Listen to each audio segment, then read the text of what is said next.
حضرت عائشہ صدیقہ رضی اللہ تعالی عنہا آپ فرماتی ہیں کہ حضور رحمت دو عالم صلی اللہ تعالی علیہ وسلم سے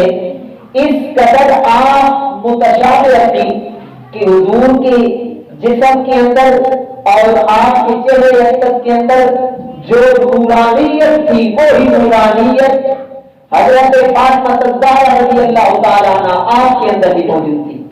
اور حضور رحمت اللہ صلی اللہ تعالیٰ علیہ وسلم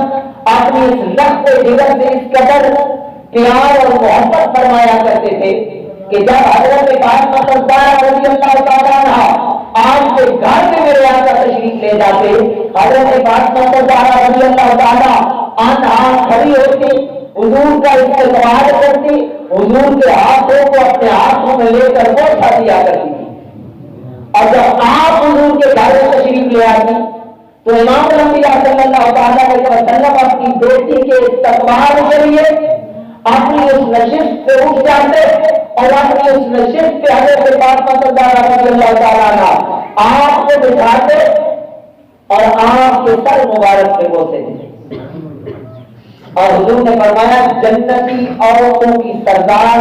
میری فاطمہ ہے. اور پھر فاطمہ الزہرا رضی اللہ تعالیٰ عنہ آپ کے نکاح میں جس خوش نصیب ہستی کو مختص کیا گیا وہ حضرت علی کرم اللہ وجہہ الکریم ہے. کائنات کا کوئی بندہ ایسا نہیں جس کی کعبۃ اللہ کے اندر ولادت ہوئی ہو.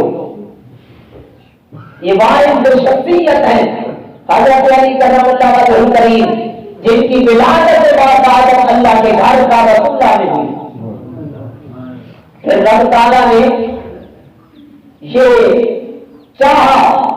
کہ حضور رحمت عالم صلی اللہ تعالی علیہ وسلم کی لخت جگر فاطمہ الزہرا رضی اللہ تعالی عنہا آپ کا نکاح بھی ایسی شخصیت سے کیا جائے جس کے دامن میں نیکیوں کے علاوہ کچھ اور نہ ہو, اور اپنے ایک ہاتھ سے خیبر فتح کر لے, اور جب آنکھ کھولے تو پہلے دیدار مصطفیٰ ہو, اس کے بعد کسی اور چیز پہ نگاہ پڑے.